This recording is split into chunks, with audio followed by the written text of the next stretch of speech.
remember going to the pool as a kid in the summer, playing mermaids with your friends, and vividly describing in detail what your imaginary mermaid hair looked like, and your fin, and your probably age-inappropriate seashell top? When we were innocent, sweet little children, we were mermaids. Now, as a full-grown millennial in 2025, I must admit that my sea witch era is well underway, which is hot. Instead of chasing princes and losing my voice in the process, I kind of like the idea of just living alone in my own little deep sea cave, doing my own thing, maybe surfacing every now and again to lead a few silly men to their doom. So in this video, I'm going to explore the sea witch aesthetic and give you a bunch of decor ideas to achieve the look. And I'll also show you how some of my decor picks could come together in a bedroom design fit for the most powerful of sea witches. And if you're new here, my name is Steffi and this is Hilo, and on this channel I talk about small apartment styling tips, cozy living, some of the more niche alternative styles, and the joys of living alone. So if you're into that, consider subscribing and giving this video a like. Also, remember, I'm dedicating this summer on Moda Misfit to fantasy aesthetics. This is my third video in the series after Hobbitcore and Fairycore, and I'll be doing more as this Moda Misfit Summer Nights Dream progresses. So check out my fantasy aesthetic video playlist to get caught up, and stay tuned. Now let's dive into the sea witch aesthetic. Sorry. The sea witch aesthetic is exactly how it sounds. It draws upon the folklore, the mythology, and the visual language of sea witches, mermaids, sirens. It's a style that dives deep into the dark depths of the sea and dredges up nautical visual elements like seashells, fishing nets, shipwreck detritus, oysters, raw pearls. It's moonlight shimmering on the black nighttime ocean. It's Lovecraftian tentacles. It's a style that represents something powerful and dark and seductive and a little dangerous. And when you implement the spirit of sea witchery in your decor, it's a way to feel that sense of power in a world where it's very easy to feel powerless. If you can carve out a little slice of the world for yourself in your apartment in which you can feel like an all-powerful sea witch, then by all means, let's do it. But how do we do it in our little rental apartments? That's always the question, isn't it? So now I'm going to give you some ideas on how you can incorporate this look into your space, starting with decorative accents. And I'll start with this sea witch bust, which is an obvious choice for this look. It's a little on the nose, but I mean, look at her. She's beautiful, she has a commanding presence, her hair is tentacles. She looks like she could rule over the 7 seas, but instead her kingdom would be your shelf, and your other decor pieces her subjects. She would add an instant sense of feminine power to a room, which to me is really what the sea witch aesthetic is all about. And then, of course, seashells and visual references to seashells are a core part of this look. This artist on Etsy hand paints seashells with beautiful art like this, which, I mean, this is about as sea witchy as it gets. She exudes elegance and strength, but also some sadness. Like she's seen a little too much of the world and she's disappointed. Which, same girl. I'm into anything that conveys basically the opposite of live, laugh, love decor. This is more of a languish, lament, lie down piece. A meme which I find so much more relatable. Not to be a downer, but I do be languishing. And I'd love to languish with this beauty as part of my decor. And then another seashell item I found was this vintage flower piece made of shells. How cool is this? The petals are made of real shells as well as the base, and I love that this little guy here is acting as a flower bud. It's lovely. And this would be an example of a less direct way to do the sea witch aesthetic. It references the ocean and looks like something that could be owned by a sea witch or mermaid, but it's not a literal depiction of a sea witch like the last two. It's more interpretive. Like with all the more niche genre styles I talk about, it's all about the dance between literal and interpretive decor. Balancing the two is how you keep things elevated and stylish and avoid the cheesy party theme look. And this shell sculpture would add a touch of elegance as well as a more subtle nod to the sea witch theme. And then something like these little collage pages would bring a different kind of elegance, more of an 1800s scholarly dark academia vibe. They look like they could be pages torn from an old captain's log, only this captain saw all kinds of crazy shit at sea, and he was driven mad by the fact that he was the only one who saw mermaids and sea beasts. And these pages are the remnants of a mind that was either disturbed or enlightened, or both. Maybe it says something about my mind that this is the story I attach to something as simple as scrapbook materials. I am the one who's either disturbed or enlightened, or both. But remember what I always say about interior styling of any kind. It's all about storytelling, especially when it comes to these more fantasy-driven looks. You want a piece of decor to summon a crazy-ass story in your head. That's what the best pieces of decor do. And maybe these are intended for journaling and collaging, but I think you could DIY some really cool decor with these pages. You could arrange them together in one frame, or you could frame them individually to add to the gaps of a gallery wall, or maybe just put one in a frame and add it to a shelf styling arrangement. These are very versatile, and it's just up to your creativity to decide what to do with them. And then, like with any interior style, in my opinion, there's always room for fairy lights. But I found a couple options with a more nautical twist to them. So they're not your average string lights. These ones look like the glass floats fishermen use to keep their nets from sinking, which is a classic seafaring visual trope. I love how the glass would magnify the sparkle of the lights and just make things feel a little more magical in a room. And then these oyster string lights are so cool. I love how the oyster shells amplify the glowiness of each light. They're like perfect little stages for the lights to shine extra bright. I know I've made my pro fairy light agenda very clear in my videos, so I might be biased, but it was cool to find a couple options like this that had a little bit more of a creative take on them. Now on to another perfect match for this look, bottles. Bottles are already a common trope in the visual canon of sea lore, from messages in a bottle, to model ships in a bottle, to bottles of booze for bored sailors. Bottles are a common accessory in stories of the sea. There are old-looking bottles like these, for example, which look like they could have been collected from the aftermath of a shipwreck. By the way, did any of you watch the movie Shipwrecked as a kid? That is such a good, underrated Disney movie. I don't know why nobody talks about it. But it's filled with these kind of nautical, piratey visuals, so I couldn't help but think about it. Let me know in the comments. I found my 10th kingdom, people. Maybe I can find my shipwrecked people. These bottles look like they could have washed ashore with Hoken after the shipwreck in that movie.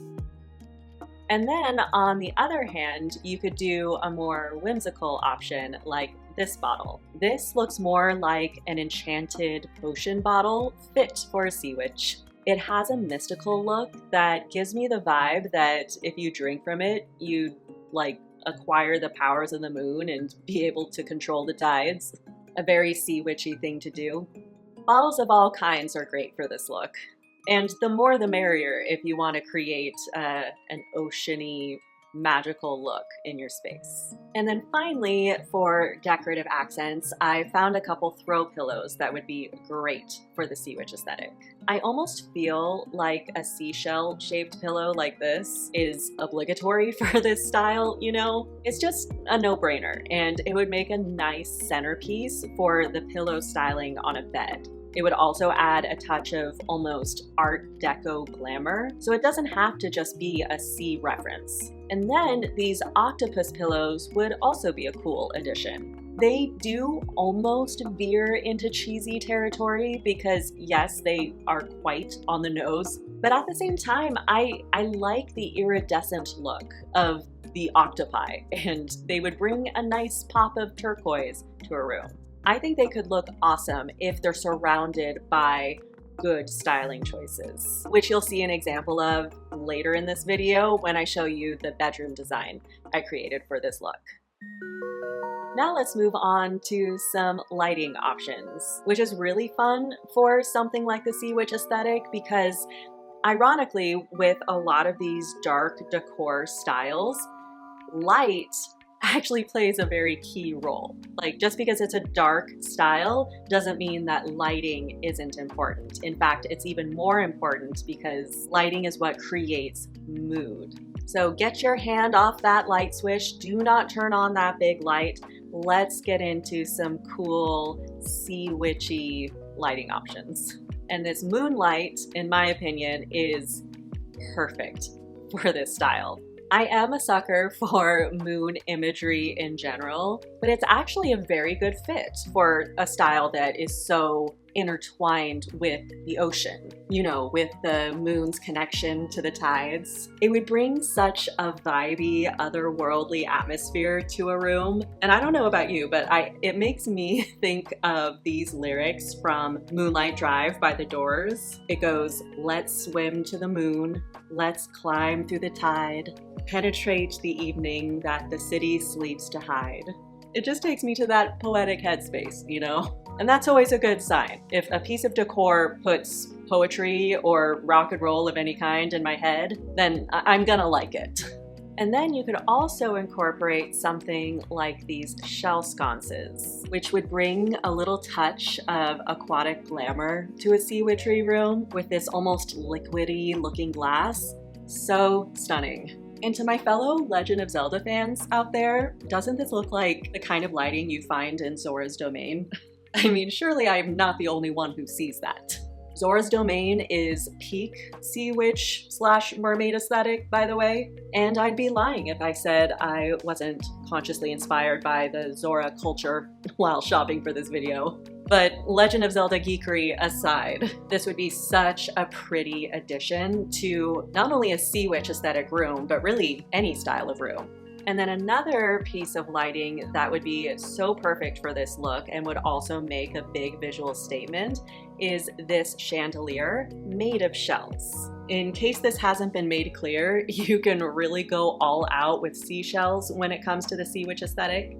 And this chandelier would be a beautiful way to do that. And I mean, even though it's a pretty dramatic statement, it's actually kind of a subtle way to incorporate shells, because from far away, they could be anything. This could be a beaded chandelier at first glance. But when you get closer, you discover they are indeed shells. And little moments of realization like this are always a nice touch. They make your interior styling more of an experience rather than just pretty to look at. And then for something smaller and just easier to implement in your space without, you know, the labor and heavy lifting of installing a full-blown light fixture, there's this little shell lamp that you can place on a nightstand or a desk, just as a smaller touch. And it may be a small touch, but it really blatantly conveys the sea witch look. It's kind of the opposite of the chandelier, which was a big piece with a more subtle use of shells. We're back to that dance between the literal and interpretive decor choices here. And I like that this has a bit more of a playfulness to it, almost a cartoonish quality. And I mean, who wouldn't want a glowing oyster pearl just vibing away on your nightstand as you relax in bed? Now let's get into some wall art that would be lovely for the sea witch aesthetic. There's this dark, moody mermaid piece that I personally love. And really, she could be a sea witch or a siren or all three. Either way, ugh, I love her. Brooding in the moonlight is such a mood. I mean, I do it more often myself if these Seattle clouds would move out of my way. But she strikes me as someone who can move clouds and tides and summon the moon whenever she wants. She's 100% that sea witch. And as a piece of decor, I think she'd bring so much depth and emotion and power to a room. Like, especially if you're going for a moody, dark decor look. She's perfect. And then for a little bit more of a Lovecraftian flavor, there's this piece of wall art. I'd like to think that the mermaid in the last piece turns into this when she gets angry. Like, she sprouts tentacles and shows no quarter to sailors who dare trespass on her waters. That could be a fun visual storytelling through line if you happen to get both pieces, you know? But by itself, I love the old vintage drawing look to this. It's timeless, and I have to admit that its sense of impending doom is appealing to me, personally.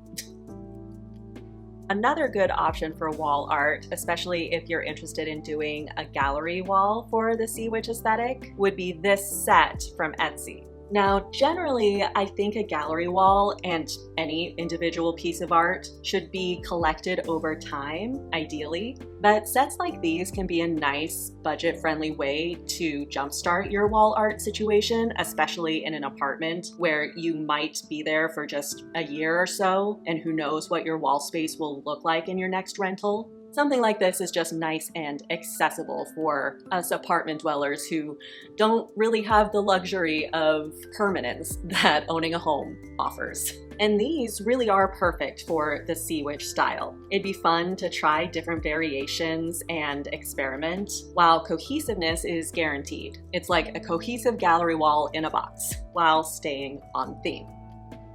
And then finally, for wall decor, you could do a peel and stick wallpaper statement wall. I always have to include these. What can I say? I love a good peel and stick wallpaper moment, obviously. And I love how this gives an abstract appearance of the ocean. It would make a room feel like it was plunged underwater. And there's a sense of movement here that looks like ripples and waves, or maybe a zoomed in view of a tidal pool. It would also be a beautiful dark decor statement aside from the sea witch aesthetic. Like, if you wanted to switch your styling up away from sea witchery at some point, this wallpaper is versatile enough to work with lots of styles. Trust me, as someone who has gone through the trials and tribulations of doing 2 peel and stick wallpaper walls in different apartments, yes, with the same design, don't ask.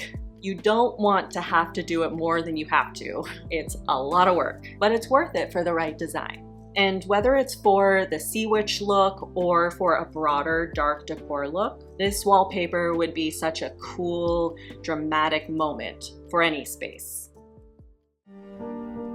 So those were the decor pieces I found. Now let's see how some of them could come together in a bedroom design I created. Doesn't this look like an underwater sanctuary? It's dark and mysterious, but also pretty cozy looking. Like, sure, a certain level of foreboding should be present in any witch aesthetic room, but that doesn't mean we can't be cozy too. And you'll see I've added some elements to complete the bedroom, like these nightstands that look like you could have found them in the captain's quarters of an old ship, this rug that kind of looks like the sea at night with flecks of moonlight shimmering off the black water. Then there's this shell-shaped headboard paired with teal bedding, and this dresser with a design that looks like fish scales. And I found these little octopus knobs as an added little detail because the knobs the dresser comes with are kind of lame in my opinion and don't really go with this style. And I will say, this is definitely a pretty exaggerated take on a sea witch room. I think it's very pretty and elegant, but like I said earlier, we don't want to be too heavy-handed with the literal sea witch stuff. But I like to go all out with these designs I create for videos just to get the style across. And in this more realistic rendering of my design, it looks pretty lovely. I think leaning into bold statements is generally a good thing. Just, use your discretion to avoid cheesiness. Overall, I like the oceanic drama going on here. It's like an enchanting boudoir that exists in the depths of the sea, where it's nice and quiet and peaceful and you can block out the chaos of the world. It's an escape where we can have our friends over and play sea witches as full-grown adults like we did with mermaids as kids. Only instead of vividly describing our mermaid hair and fin and spinning a story about finding a handsome prince, we'd vividly describe the strength of our tentacles and scheme about ways to topple the patriarchy. Love that for us. If you want more fantasy-driven aesthetic videos, then watch this playlist I told you about earlier. It has fairycore, hobbitcore, and then some other videos I've done in the past, like I've included dark academia as well as light academia in this, because I feel like those are definitely fantasy versions of real world visuals. And then of course my witch aesthetic videos as well. So if you're into this fantasy stuff, you'll definitely want to check this playlist out. And let me know in the comments, what fantasy aesthetic do you think I should cover this summer in Moda Misfit Summer Night Stream? Let me know.